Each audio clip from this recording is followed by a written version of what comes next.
So we got a premiere date for Secret Invasion. The first is first Marvel show of the year, right? We haven't had one yet, right? Last one was She-Hulk and Werewolf by Night. Yeah. Yes. So at least 3 MCU shows are expected to debut on Disney Plus this year, but now dates have been revealed. No dates have been revealed until now. Though no official announcements have been made, Disney Plus listing for Secret Invasion says it will premiere June 21st, 2023. Ooh. We still don't have a detailed plot synopsis, but the accompanying description tells us that we will follow Nick Fury and Talos as they fight against a Skrull faction who have infiltrated the Earth for years. Samuel Jackson, Ben Mendelsohn will reprise their roles, Fury and Talos, respectively. They'll be joined by Olivia Colman. Oh, Olivia Colman's in this? That's awesome. Oh, you didn't know that? No, I didn't know that. Oh? In the incarnation of Union Jack. Okay, that's so weird. Amelia Clark, who may or may not be portraying Abigail Brand. Her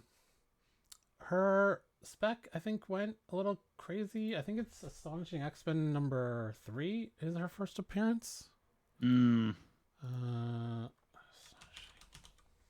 Yep. Steve's like, yeah. Oh, he just knows. Is he's like, is it 3 or 6? Well, I'm just saying which one's heated up. Like, Oh. both of them were taken off. Oh, so that one's a cameo? Am I not signed in? Oh, I'm not signed in now. Okay. Classic. Anyways, yeah, 3 and 6. This one says cameo. This one says first appearance. Okay. What was 6 then? 6 has the cover of Colossus on it. Apparently this one also says the first appearance of Abigail Brand.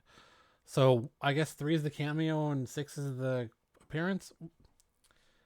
I guess since I don't know, when you're specking for sales, do you pick both up just in case? Because like, who decides what's a cameo and what's I mean, there was always that controversy about Wolverine. I'll just increase the price on both copies because that's what people are talking about. Okay. Yeah. So that comes out. We think June 21st. I mean, I would say so, considering that it's been in the works for quite a while, and that's been, I think the last thing we got was a trailer early last year. Yeah, in August at that Disney Plus. Yeah, so you're looking at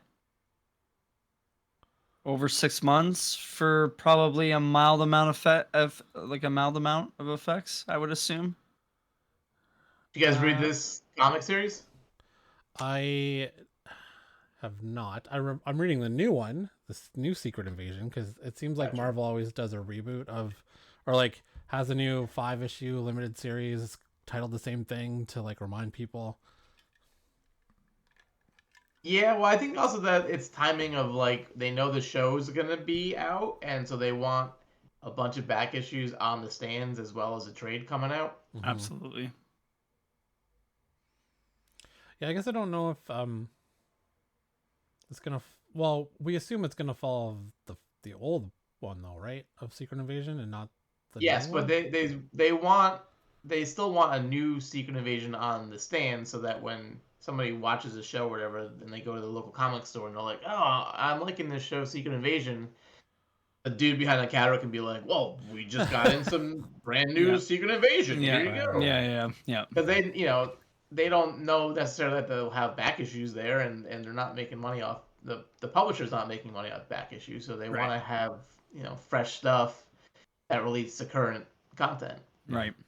But the original Secret Invasion was a really excellent crossover, and it was such a cool way that they spread it out into all the tie-ins because every team had a Skrull hiding in their midst for X number of years. Yeah. So it was a really great way to add some, dramatic revelations in every single title that Marvel was publishing. Do you think they'll go as far as to, like, in this show, have a major character be a Skrull? Which show? Well, Secret Invasion? So, like, not like, obviously not Captain America, but, I don't know, a Bucky is a Skrull, or...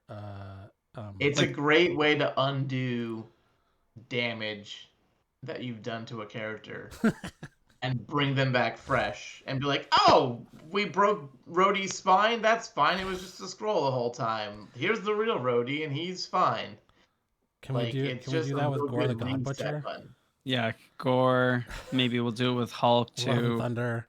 Do you watch all the the Marvel movies and keep up with the shows as much as you can? Yeah. Or, Yeah. did you have thoughts on Love and Thunder? It was fun. Fun is a good word. It was fun. It was fun. Yeah, but the hard part about Marvel is that because we're into the comics and all that, we assume that everyone based on a comic is made for us specifically, but right. it's not always the case. So like, Of course. for me, I was kind of disappointed in Moon Knight or Ms. Marvel, and it's like, yeah, that's fine. Maybe somebody else enjoyed it. Sure. But to get all upset about it not appealing incredibly to me is, not the best way to handle that, I guess. That's the best way to put it. I wish everybody would handle it the way that Steve just described it. Yeah, like it's only come with a lot of soul searching to come to that. Yeah, a lot of inner soul searching. I can't believe you didn't like Ms. Marvel. That show was great. No, actually, I quite enjoyed it. And She-Hulk. So, yeah, I don't know. It's like, again, reading Jason Aaron's Thor and Gore the God Butcher again being a villain is one of my favorites. I was hoping for a bit more for Christian Bale. Just he's such a good actor. I felt like they kind of wasted him.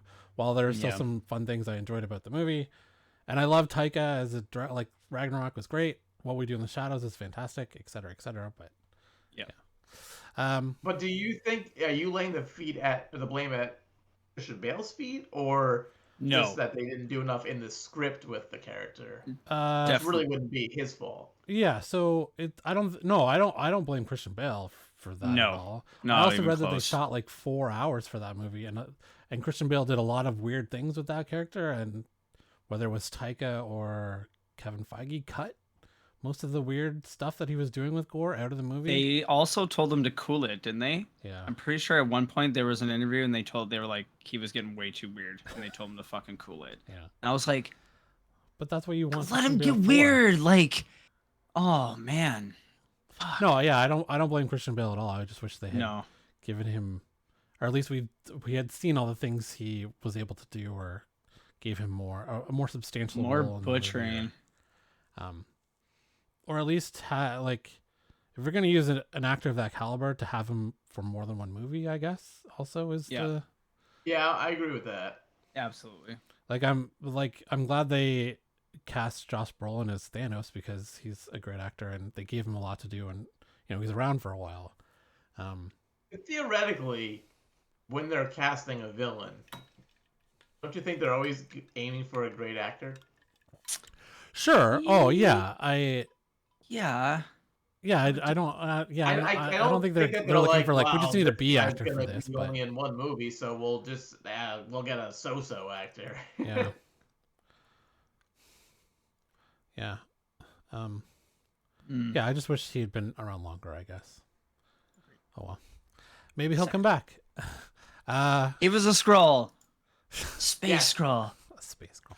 Well, they're all from space. That's true. Okay, so